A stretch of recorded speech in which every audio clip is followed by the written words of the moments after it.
जय हिंद दोस्तों, GK GS की इस महत्वपूर्ण रिवीजन क्लास में आप सभी का स्वागत है। तो देखिए, आज का पहला क्वेश्चन देखते हैं। कोलकाता में सुप्रीम कोर्ट की स्थापना कब हुई थी? कोलकाता में सुप्रीम कोर्ट की जो स्थापना हुई थी वह 1773 के रेगुलेटिंग एक्ट के तहत हुई थी। रेगुलेटिंग एक्ट के तहत हुई थी और इसके प्रमुख जो मुख्य न्यायाधीश थे उनका नाम था Elijah Impey. Pitt's India Act कब आया? पिट्स इंडिया एक्ट जो है ये 1784 में आया था। भारत में द्वैध शासन की व्यवस्था इसने स्टार्ट किया था। डायरेक्टर और कंट्रोलर दो विभाग बटे थे। राज्यों में द्वैध शासन की व्यवस्था किस अधिनियम के तहत की गई थी? राज्यों में द्वैध शासन की व्यवस्था जो है यह आई थी 1919 के अधिनियम के तहत। 1919 के अधिनियम के तहत ही आई थी। इसी में महिलाओं को वोट डालने का अधिकार मिला था और बौद्ध तथा ईसाइयों को भी पृथक निर्वाचन की चर्चा की गई थी। राज्यों में द्वैध शासन का अंत कब हुआ? राज्यों में द्वैध शासन का जो अंत होता है वह होता है 1935 के अधिनियम के तहत और इसी के साथ में केंद्र में द्वैध शासन व्यवस्था स्टार्ट हो जाती है। ये 1935 का अधिनियम है, इसको बोला जाता है भारत के संविधान की कार्बन कॉपी या फिर ब्लूप्रिंट बोला जाता है। यहां से 80 से 85% हिस्सा लिया गया है जो वर्तमान में भारतीय संविधान है।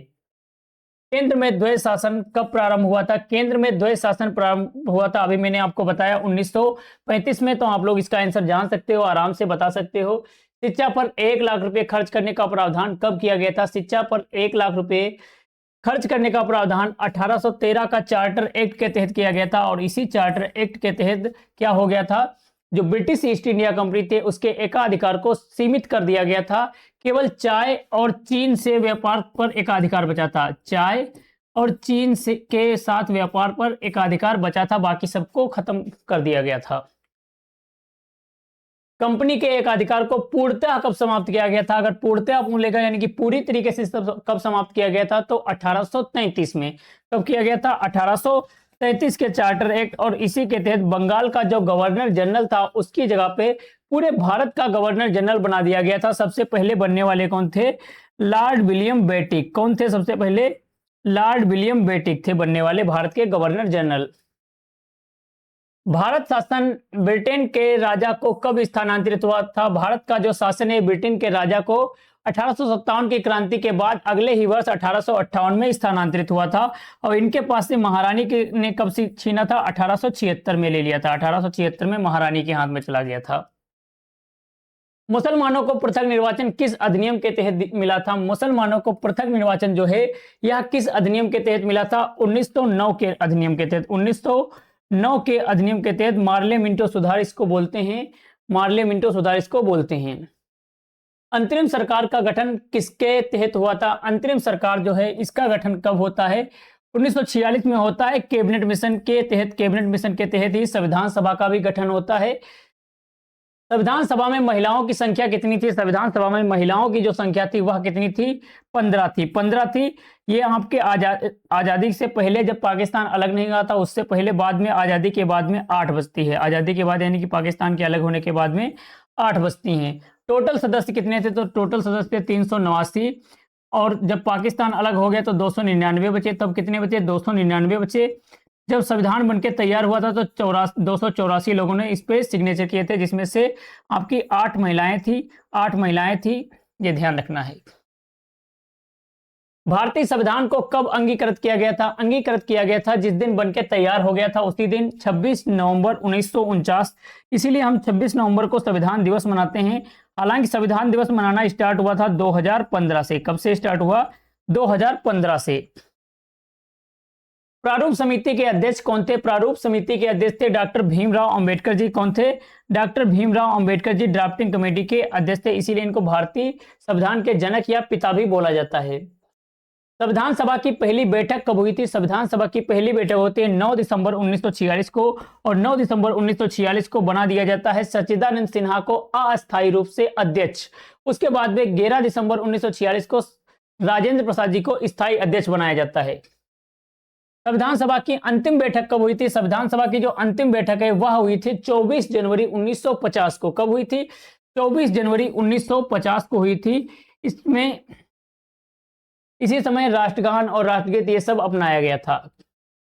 संविधान सभा के सलाहकार कौन थे? जो संविधान सभा थी उसके सलाहकार थे बी.एन. राव। कौन थे? बी.एन. राव थे संविधान सभा के सलाहकार। संविधान सभा के स्थायी अध्यक्ष कौन बनाए गए थे? स्थायी अध्यक्ष बनाए गए थे राजेंद्र प्रसाद जी। कब बनाए गए थे? तो 11 दिसंबर को। कब बनाए गए थे? 11 दिसंबर 1946, यानी कि संविधान सभा की दूसरी बैठक, संविधान सभा की दूसरी बैठक में बना दिए गए थे। तीसरी बैठक कब हुई थी? तो तीसरी हुई थी 13 दिसंबर को, जिसमें उद्देशिका प्रस्तुत की गई थी। वर्मा को भारत से किस अधिनियम के तहत अलग किया गया था? ये अलग हुआ था 1937 में। कब अलग हुआ था? 1937 में। किस अधिनियम के तहत पूछ रहा है? तो 1935 के अधिनियम के तहत, 1935 के अधिनियम के तहत। भारतीय संविधान में राष्ट्रपति पद और संसदीय व्यवस्था कहां से ली गई है? भारतीय संविधान में राष्ट्रपति पद और संसदीय व्यवस्था जो है यह कहां से ली गई है? यह लिया गया है ब्रिटेन के संविधान से, ब्रिटेन के संविधान से। मूल संविधान, मूल अधिकार, महाभियोग, न्यायिक पुनरावलोकन। ये मूल अधिकार हो जाए, महाभियोग हो जाए, न्यायिक पुनरावलोकन, इसकी चर्चा अनुच्छेद 137 में है, इंपॉर्टेंट है। और ये कहां से लाए गए हैं? तो ये अमेरिका के संविधान से लाए गए हैं। कहां से लाए गए हैं? अमेरिका के संविधान से लाए गए हैं। संविधान संशोधन की प्रक्रिया कहां से ली गई है? संविधान संशोधन की जो प्रक्रिया है वह कहां से ली गई है? दक्षिण अफ्रीका से ली गई है। कहां पे चर्चा है? तो अनुच्छेद 368 में इसकी चर्चा है। अनुच्छेद 368 में इसकी चर्चा है। आपातकाल के प्रावधान कहां से लिए गए हैं? आपातकाल के जो प्रावधान है वो जर्मनी के वीमर संविधान से लिए गए हैं। जर्मनी के वीमर संविधान से लिए गए हैं। और जो अगर बात करेगा वित्तीय आपात, तो वित्तीय आपात कहां से लिया गया है? वित्तीय आपात जो है अनुच्छेद 360 में, वो कहां से लाया गया? वो यूएसए यानी कि अमेरिका के संविधान से लाया गया है। राष्ट्रगान को कब अपनाया गया था? जो राष्ट्रगान है अपना क्या है? राष्ट्रगान जनगण मन, आप सभी को मालूम है क्या है? जनगण मन है अपना राष्ट्रगान। इसके रचयिता कौन थे? तो इसके रचयिता थे रविन्द्रनाथ टैगोर जी। रविन्द्रनाथ टैगोर जी इसको कब पहली बार गाते हैं? 27 दिसंबर 1911 में। 27 दिसंबर 1911 में कोलकाता अधिवेशन हो रहा था, कांग्रेस का जो कोलकाता अधिवेशन था उसी अधिवेशन में गाया था, बंगाली भाषा में। सबसे पहले किस भाषा में? तो बंगाली भाषा में गाया था। यह भी आपको ध्यान रखना है। कब? 24 जनवरी 1950 को अपना लिया गया था। 24 जनवरी 1950 को अपना लिया गया था। राष्ट्रीय गीत को कब अपनाया गया था? राष्ट्रीय गीत को भी 24 जनवरी 1950 को ही अपनाया गया था। वंदे मातरम है राष्ट्रीय गीत, जिसके रचयिता बंकिम चंद्र चट्टोपाध्याय, और उनका ही उपन्यास है आनंद मठ, जहां से ये लिया गया है। राष्ट्रीय चिन्ह को कब अपनाया गया था? राष्ट्रीय चिन्ह को अपनाया गया था 26 जनवरी 1950 को। और राष्ट्रीय चिन्ह कहां से लिया गया है? तो सारनाथ के स्तूप से, सारनाथ के स्तूप से लिया गया है। नेक्स्ट क्वेश्चन देखिए। राष्ट्रीय ध्वज को कब अपनाया गया था? राष्ट्रीय ध्वज को अपनाया गया था 22 जुलाई 1947 को। और राष्ट्रीय ध्वज हमारा तिरंगा है, राष्ट्रीय ध्वज तिरंगा है, जिसकी डिजाइन तैयार किया था पिंगली वेंकैया ने। प्रस्तावना की भाषा कहां से ली गई है? प्रस्तावना की भाषा पूछेगा तो ऑस्ट्रेलिया से, लेकिन अगर पूछ लेगा डायरेक्ट प्रस्तावना, तो प्रस्तावना यूएसए यानी कि अमेरिका से ली गई है। प्रस्तावना में बंधुत्व शब्द कहां से लिया गया है? प्रस्तावना में बंधुत्व शब्द जो है ये कहां से लिया गया है? तो फ्रांस से लिया गया है। कहां से लिया गया है? फ्रांस से लिया गया है। सुप्रीम कोर्ट में संविधान की आत्मा किसे कहते हैं? सुप्रीम कोर्ट ने संविधान की आत्मा किसको कहा है? तो प्रस्तावना को कहा है। किसको कहा है? प्रस्तावना को कहा है। और अनुच्छेद 32 को किसने कहा था? डॉक्टर भीमराव अंबेडकर ने कहा था। किसने कहा था? डॉक्टर भीमराव अंबेडकर जी ने कहा था। किसको? अनुच्छेद 32 को, संविधान की आत्मा। अनुसूची 2 का संबंध किससे है? अनुसूची 2 में चर्चा है किसकी? वेतन की चर्चा है। किसकी? पैसा यानी कि वेतन की चर्चा है। अनुसूची 1 जो होती है, एक आपकी भूमि सुधार से संबंधित है, और पंचायती राज जो है आपकी 9वीं अनुसूची है, और भाषा जो है आपकी 8वीं अनुसूची है। अनुसूची 3 किसकी शपथ का उल्लेख नहीं मिलता है? अनुसूची 3 में किसकी शपथ की उल्लेख नहीं मिलता है? तो कौन कौन सी शपथ है? वह आपके राष्ट्रपति की शपथ की चर्चा नहीं है इसमें, राज्यपाल की भी नहीं है, और उपराष्ट्रपति की भी नहीं, यानी कि उपरोक्त सभी वाला। राष्ट्रपति की चर्चा है अनुच्छेद 60 में शपथ की, और राज्यपाल जो है इसकी चर्चा है अनुच्छेद 159 में शपथ की, और उपराष्ट्रपति शपथ लेता है अनुच्छेद 69 के तहत। इनमें से किस राज्य की चर्चा अनुसूची 6 में नहीं है? अनुसूची 6 में 4 राज्य हैं, पूर्वोत्तर के चारों राज्य हैं, असम, मेघालय, त्रिपुरा, मिजोरम।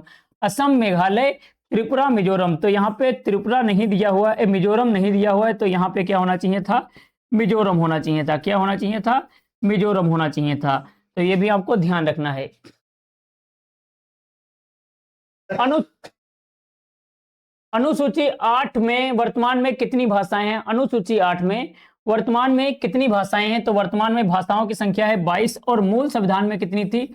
तो मूल संविधान में 14 भाषाएं थी। मूल संविधान में 14 भाषाएं थी, बाद में संशोधन करके इनको बढ़ाया गया है। पूछेगा आपसे सवाल ये, सिंधी भाषा में किस संविधान संशोधन से जोड़ा गया था? सिंधी भाषा को जोड़ा गया था 21वां संविधान संशोधन के तहत और 71वां के तहत जोड़ा गया था नमक, ट्रिक ध्यान रखना है, नमक, नेपाली, मणिपुरी, कोंकणी, नेपाली, मणिपुरी, कोंकणी।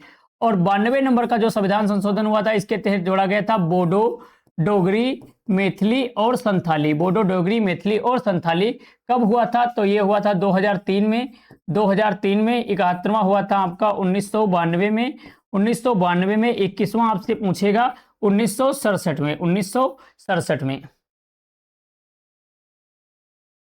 अनुसूची 9 का संबंध किससे है? ये अनुसूची 9 है जो भूमि सुधार से संबंधित है। किससे संबंधित है? भूमि सुधार से संबंधित है। अनुसूची 10 को जोड़ने के लिए कौन सा संशोधन हुआ था? अनुसूची 10 को जोड़ने के लिए कौन सा संशोधन हुआ था? तो 52वां संविधान संशोधन। दल बदल। दल बदल का मतलब क्या था? दल बदल लेना। दल बदल लेना, पहले नेता लड़ते थे किसी दूसरी पार्टी से और जीतने के बाद चले जाते थे किसी दूसरी पार्टी में। ग्राम पंचायत की चर्चा किस अनुसूची में है? ग्राम पंचायत की जो चर्चा है यह किस अनुसूची में है? तो यह किस अनुसूची में है? ग्राम पंचायत। ग्राम पंचायत है आपकी 9वीं अनुसूची में। किस अनुसूची में? ग्राम पंचायत है 11वीं अनुसूची में। 11वीं अनुसूची में ग्राम पंचायतों की चर्चा है। 73वां संविधान संशोधन होता है इसके लिए। शिक्षा एवं जनसंख्या नियंत्रण किस सूची का विषय है? शिक्षा एवं जनसंख्या नियंत्रण जो है यह किस सूची का विषय है? समवर्ती सूची। इसमें दोनों केंद्र और राज्य दोनों के दोनों क्या कर सकते हैं? कानून बना सकते हैं। जनगणना बैंक सुरक्षा किस सूची का विषय है? जनगणना बैंक सुरक्षा जो है यह केंद्र की है। ये केंद्र सूची में आते हैं। किस में आते हैं? केंद्र सूची में आते हैं। भाषाई आधार पर पहला राज्य कौन सा बना? भाषाई आधार पर पहला राज्य बनता है 1953 में। 1953 में आंध्र प्रदेश बन जाता है। राज्यों के भाषाई पुनर्गठन के लिए किस आयोग की सिफारिश मानी जाती है? किस आयोग की सिफारिश मानी जाती है राज्यों की भाषाई पुनर्गठन के लिए? फजल अली आयोग। फजल अली आयोग 1956 में अपनी सिफारिश देते हैं और उसके बाद में 14 राज्य बनते हैं और 6 आपके केंद्र शासित राज्य बनते हैं। पंजाब में पुनर्गठन किस आयोग की सिफारिश पर हुआ था? किस आयोग की सिफारिश पर हुआ था? तो शाह आयोग की सिफारिश में 1966 18वां संविधान संशोधन। 18वां संविधान संशोधन पंजाब, हरियाणा, हिमाचल प्रदेश और चंडीगढ़। सिक्किम को पूर्ण राज्य का दर्जा कब मिला? किस संशोधन के तहत मिलता है? तो यह मिलता है 36वां संविधान संशोधन। 36वां संविधान संशोधन 16 मई 1975। 16 मई 1975 को ये जो बनता है ये क्या बन जाता है? हमारे देश का हिस्सा बन जाता है। उससे पहले सिक्किम एक अलग देश था, अब वर्तमान में ये हमारा राज्य है। और कौन से नंबर का बनता है? तो 22वें नंबर का राज्य बनता है। 22वें नंबर का राज्य बनता है। नागरिकता संबंधी कानून कौन बनाता है? नागरिकता संबंधी कानून जो है ये संसद बनाती है, गृह मंत्रालय के अधीन ये सारी शक्तियां दे देता है गृह मंत्रालय को। पंजीकरण द्वारा नागरिकता के लिए कितने वर्ष रहना पड़ता है? पंजीकरण से अगर नागरिकता लेना है तो 7 वर्ष तक हमारे देश के अंदर यानी कि भारत के अंदर रहना पड़ेगा। देशीकरण के लिए 12 वर्ष। देशीकरण के लिए 12 वर्ष। और हमारे यहाँ सब नागरिकता लेने की कितनी विधियां हैं? तो 5 विधियां हैं। जन्म से और जन्म के आधार पर, वंश के आधार पर, दूसरा अर्जित भूमि के आधार पर, और 2 विधियां तो मैंने बता ही दिया। वर्तमान में मूल अधिकार कितने हैं? मूल अधिकारों की बात करेंगे तो वर्तमान में है 6। इससे पहले कितने थे? इससे पहले 7 थे। जो खत्म हुआ वह कौन सा अधिकार था? खत्म हो गया है संपत्ति का अधिकार। कौन सा? संपत्ति का जो अधिकार था यह पहले मूल अधिकार था, जिसको 44वें संविधान संशोधन के तहत 1978 में समाप्त कर दिया गया।